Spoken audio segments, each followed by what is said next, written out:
చూడండి ఇలా కట్ చేసేసుకున్నాం. ఆయిల్లోన వేయించడానికి పెట్టి ఇది వెరైటీగా ఉంటుంది.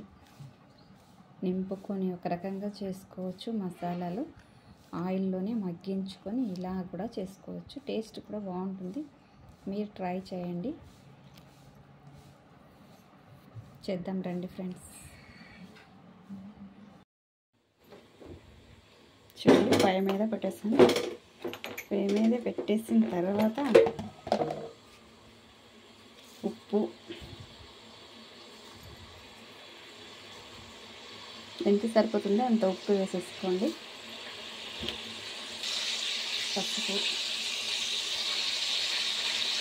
పసుపు వేసి బాగా వేయించుకున్నాము ఆయిల్లోనే.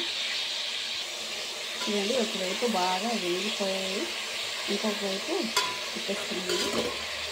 ఉప్పు పసుపు బాగా పట్టేస్తుంది.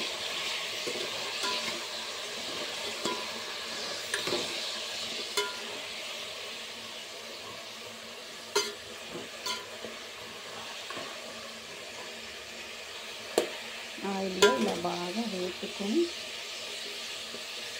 మూత పెట్టి ఉంచేద్దాం. సిమ్లోనే ఉంచుకోవాలి మంటను. అలా అయితే బాగా వేగిపోతాయి లోపలంతా. ఆయిల్లో బాగా మగ్గిన తర్వాత కారం వేసుకొని బాగా మిక్స్ చేసేయాలి.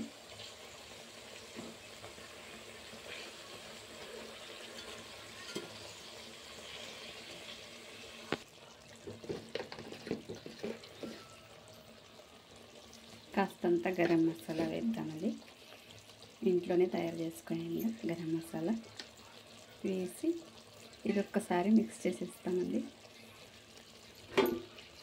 చివరిగా మసాలా వేసి మొత్తం మసాలా శనక్కాయలు, కొబ్బరి, కొత్తిమీర, అల్లం మొత్తం వేసి ఉల్లిపాయలు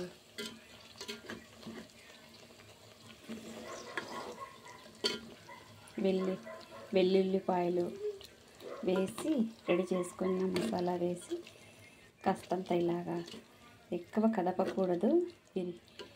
ఇవి విరిగిపోతాయి వంకాయలు మొత్తం. చాలు ఇలా మిక్స్ చేసేసుకొని మూత పెట్టి ఉంచేద్దామండి ఫ్రెండ్స్. మసాలా మొత్తం వేసిన తర్వాత బౌల్స్లోకి వేసుకొని వాటర్ అంతా క్లీన్గా అందులోకి వేసుకోవాలి. టమాటా మూత పెట్టి టమాటా మగ్గిపోతే వంకాయ మసాలా కర్రీ రెడీ అయిపోయినట్టు.